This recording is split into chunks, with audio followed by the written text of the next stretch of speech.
Vitamins कितने type के हैं, उनके क्या फंक्शंस हैं, उनके क्या कैरेक्टरिस्टिक्स हैं, और वो किस तरह से हम उनको गेन कर सकते हैं, उनके जो डिफरेंट फूड सोर्सेज हैं वो कौन से अवेलेबल हैं। ठीक है। दूसरा हमने उनके बारे में जो फर्दर डिस्कशन की थी वो हमने कहा था कि some are the water soluble vitamins like B1, B2, B6, B12, और इनमें से जो B1 है या B2 हैं ये मोस्टली हीट स्टेबल नहीं होते हैं, they may destroy in the presence of extra temperature, excessive temperature में ये डिस्ट्रॉय हो सकते हैं।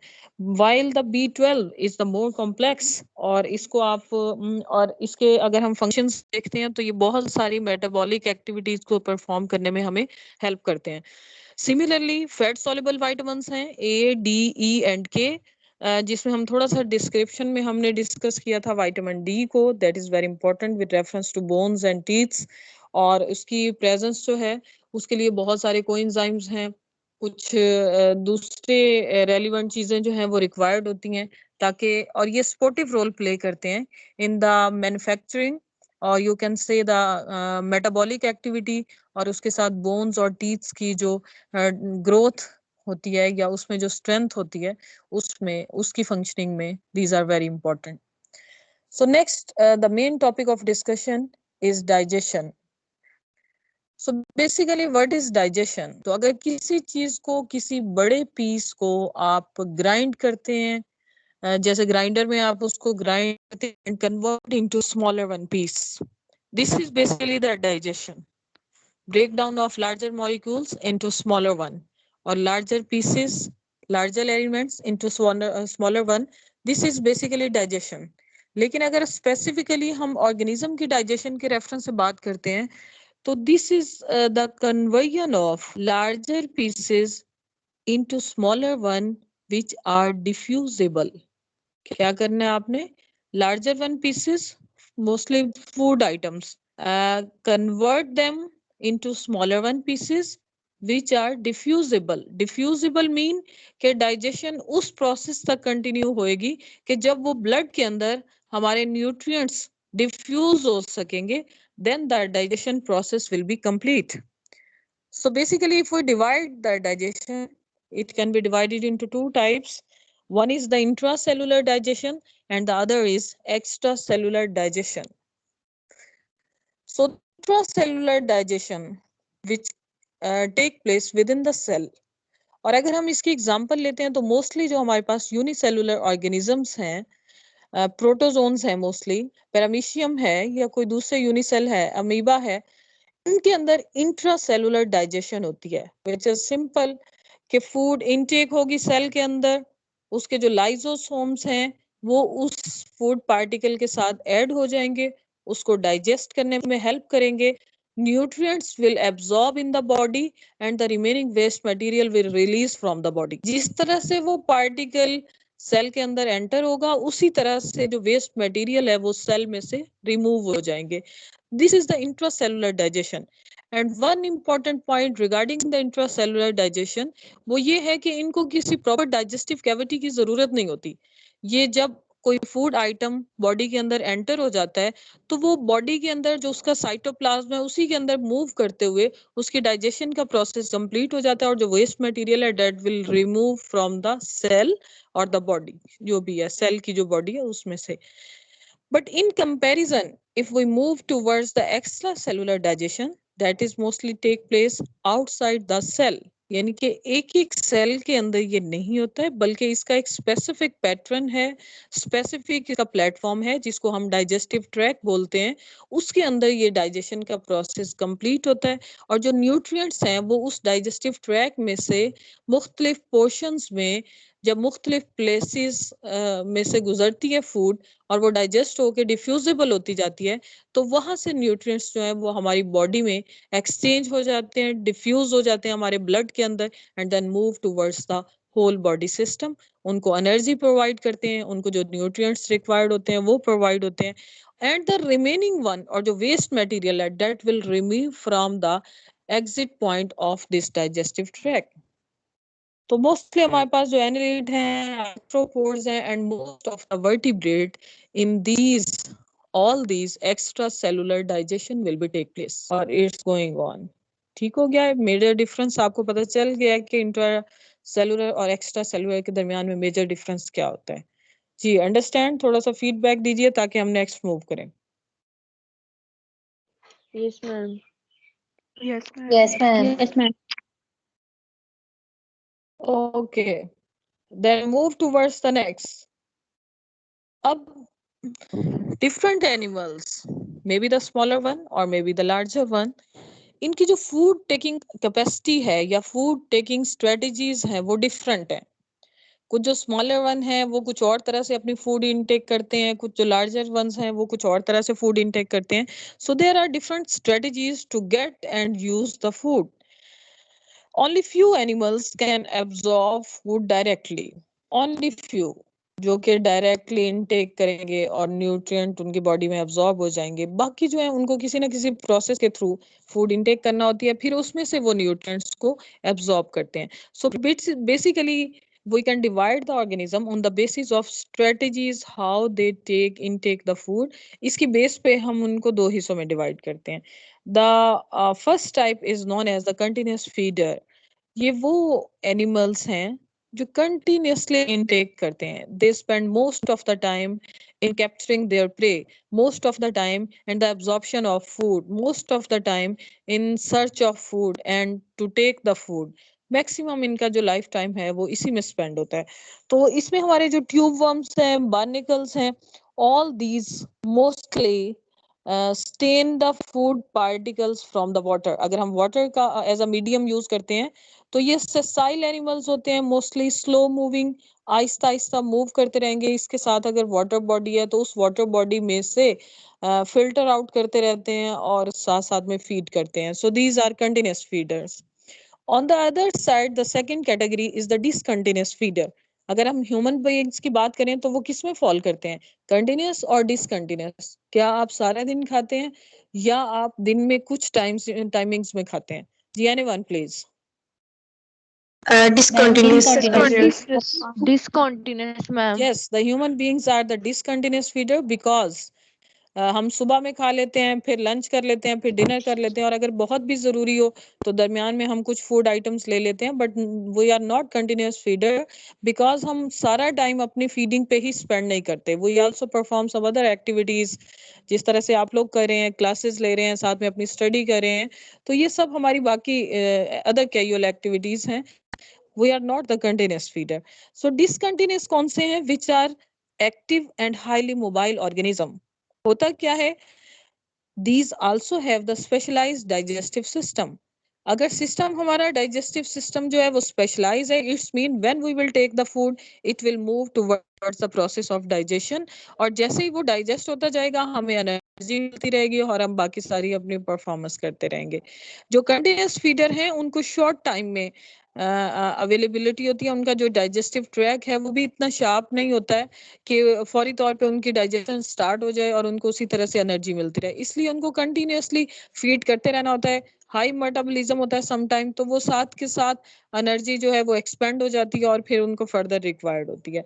सो if we talk about the discontinuous feeder, तो they spend minimum time, you can say, or least time for the process of digestion or the capturing the prey.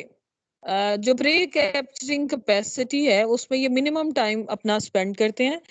Carnivore ability to store but feed in less time, वो भी sometime store करते हैं, ज्यादा food एकदम से इकट्ठी कर लेते हैं, लेकिन जो उनका प्रे कैप्चरिंग टाइम है that is also reduce as compare to the continuous feeder. तो जो हर्बीवोर्स हैं, कुछ कार्निवोर्स हैं, sometime they spend some time to capture the food, लेकिन उसके बाद फिर वो उसको स्टोर कर लेते हैं अपने पास और फिर रिमेनिंग टाइम जो है वो उसकी डाइजेशन में या फिर वो प्रॉपर डाइजेस्ट होती रहती है तो उनको एनर्जी मिलती है. प्रे कैप्चरिंग वो बहुत शॉर्ट टाइम पीरियड में अपना कंप्लीट कर लेते हैं. There are some other types of organism और you can say the feeding strategies के कैसे ही अपनी फूड लेते हैं. These include the suspension feeders. The other one are the deposit feeder. Herbivory is another ability to take the food. Predation is another category to take the food. Fluid feeder, also another category of organism. So we will discuss them one by one. As firstly, the suspension feeders. Mostly the name represent the basic definition of these organisms. Like if we talk about the suspension feeder, it's mean there is certain kind of medium जिसके अंदर से उनके food particle suspended हैं and these organism will take that medium या उसमें से एक huge amount में वो चीज लेंगे जो भी हैबिटेट है मीडियम है वाटर है कोई दूसरी चीज है तो वो एक मेजर अमाउंट में वहां से लेंगे फिर उसमें से ये अपनी जो फूड पार्टिकल्स हैं सस्पेंडेड हैं उस मीडियम के अंदर उनको वहां से कैप्चर कर लेंगे ट्रैप कर लेंगे या इनटेक कर लेंगे जो भी इनका मेथड होगा जो प्रोसेस होगा उसके through so the intake of food by removal from the suspended food particles from surrounding water by capturing and trapping transport of water है इसमें एब्जॉर्ब करना है न्यूट्रिएंट्स को और फिर इन न्यूट्रिएंट्स को डाइजेस्टिव सिस्टम की तरफ ट्रांसपोर्ट कर देना है these are the three steps by which the suspension feeders can take the food अब दूसरी तरफ हमारी जो एक और कैटेगरी है ऑर्गेनिजम्स की that is the deposit feeder some time अगर आप अर्थवॉर्म की एग्जांपल लेते हैं तो अर्थवॉर्म जब किसी प्लेस पे मूव कर रहे होते हैं या प्रेजेंट होते हैं आपको पता है कि ये सॉइल पे फीड करते हैं और जो सॉइल पार्टिकल्स हैं उनको ये एब्जॉर्ब करते हैं तो उसके लिए पैटर्न क्या है अब ये डेफिनेटली सॉइल में से वो न्यूट्रिएंट सर्च करके तो इसको सक नहीं कर सकते for that purpose what they do they are basically the deposit feeder they take the great meal as a soil का एक जो बल्क है या एक बड़ी बाइट है they absorb them in the body या इनको एज अ मील वो अपने माउथ में इनटेक करते हैं और फिर उसके बाद क्या होता है कि nutrients will absorb in the body and the remaining soil will release from the anal system ठीक है तो इस वजह से जब अर्थवर्म किसी जगह पे प्रेजेंट होते हैं और वहां से कंटिन्यूअसली वो मूव कर रहे होते हैं तो पीछे आपको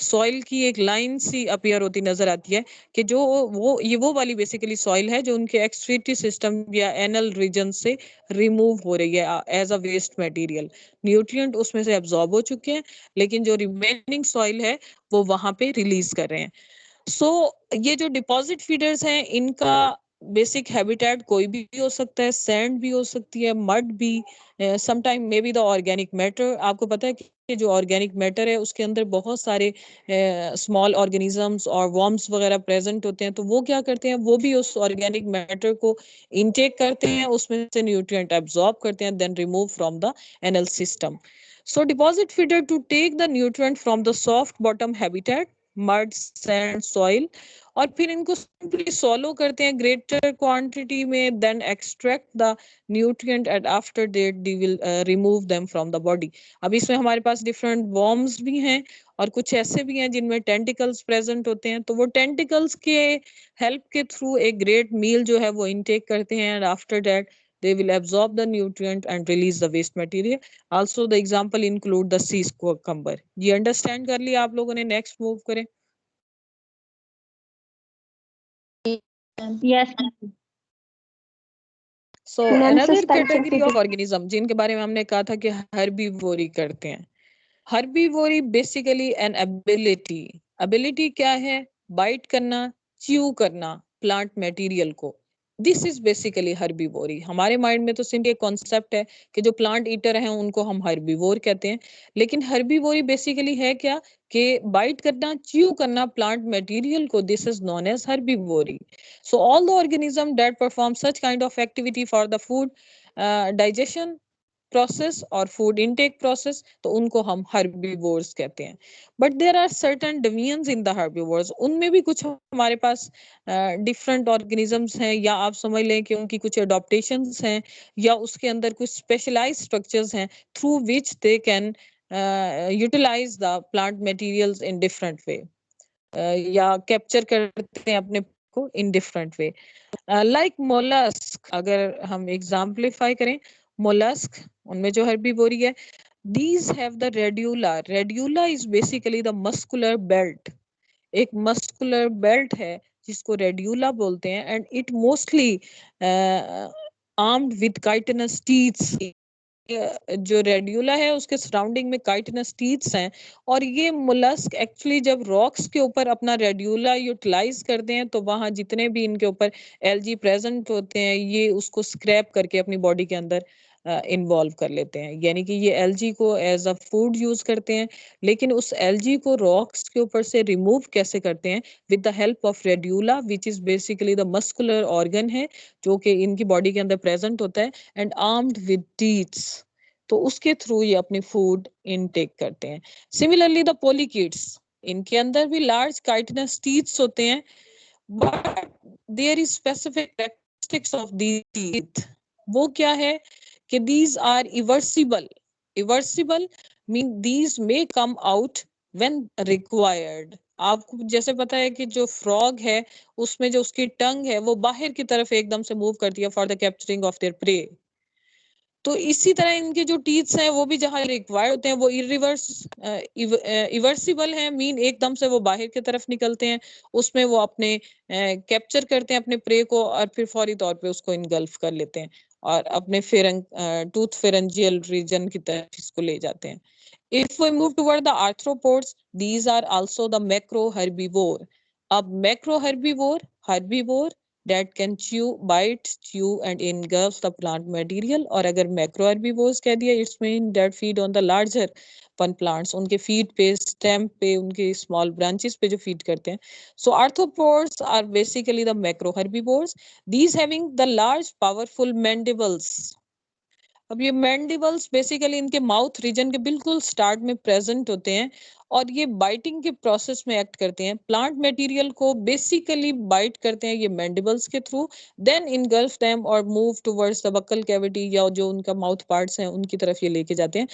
स्टार्ट में जो बिल्कुल जो टीयर करना है लीव्स को या दूसरा प्रोसेस है उसके लिए ये मैंडिबल्स को ही यूज करते हैं। So these are the different habits of the herbivory. इसी तरह हमारे पास predation is another feeding ma'am in habit सब of की एक एक different एग्जांपल organisms. बता दें।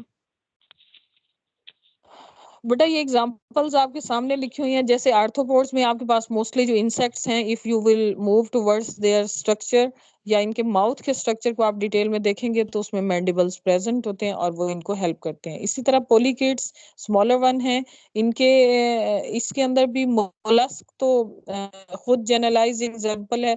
पोलिकेट्स हमारे पास स्मॉलर वन जो आपके पास सेंटीपीड्स, मिलीपीड्स और इस तरह के जो वर्म लाइक स्ट्रक्चर्स हैं उनके अंदर ये प्रेजेंट होते हैं, काइटिनस टीथ्स। अच्छा जी, ये सब हर्बीवोर्स हैं, these basically feed on the plants. Predation में हमारे पास predation is basically a different ability. Actual definition इसकी क्या है कि quickly capture and kill the prey, also use them as a food. ये तीनों स्टेप जब एक साथ ज्वाइन करते हैं तो वहां पे प्रीडेशन कंप्लीट होती है कि क्विकली कैप्चर करना, फिर उसको किल करना और फिर उसको यूज करना एज अ प्रे। ठीक है, this process is known as the predation. तो प्रीडेशन की भी डिफरेंट कैटेगरीज हैं। कुछ ऐसे प्रीडेटर्स हैं जो कि क्विकली अटैक करते हैं, कुछ ऐसे प्रीडेटर्स हैं जो कि जब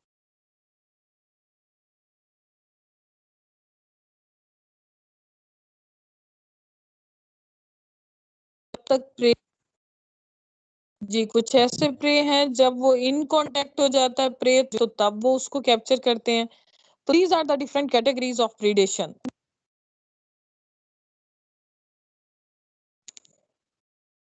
So firstly we'll discuss about the motile predators.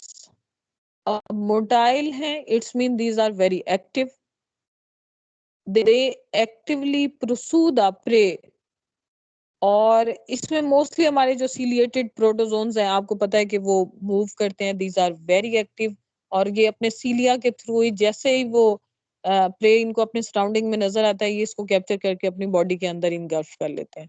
Pulicat worms हैं डिफरेंट, और इसके साथ groups also involve in the motile stalkers. Lurking predators, ये मोटाइल स्टकर्स की तरह नहीं होते हैं। मोटाइल स्टकर बेसिकली क्या करते हैं कि एक्टिवली परसू करते हैं अपने प्रे को, उसके पीछे इनको जाना पड़े तो भी ये जाके तो अपने प्रे को कैप्चर करते हैं। जबकि लर्किंग जो है, they sit and wait for their prey to come within the seizing distance. जैसे ही सिंपल वर्डिंग में अगर आप कहेंगे तो घात लगा के बैठना, जैसे कुछ शिकारी घात लगा के बैठते हैं, तो these lurking predator basically have such kind of behaviour. They sit and wait for their prey. जैसे ही वो किसी अप्रोप्रिएट डिस्टेंस में आ जाता है तो ये इसको फौरन से कैप्चर कर लेते हैं। These examples include the shrimps, crabs, spiders. तो अगर आप में से किसी को भी इनमें से ऑब्जर्व करने का आपको चांस मिले तो ये बिल्कुल ऐसी तरह sit and wait and then suddenly attack on the prey. अब जो sessile predators हैं, mostly the sessile predators, these are not very mobile. These can only capture the prey, और जैसे ही prey इनके कांटेक्ट में आएगा, lurking predator में हमने मेंशन किया था कि जब ये अप्रोप्रिएट टाइम में होगा तब ये इसको अप्रोप्रिएट डिस्टेंस पे आने के बाद उसको कैप्चर करेंगे। लेकिन दूसरी तरफ हमारे पास जो सेसाइल हैं ये मूव करेंगे।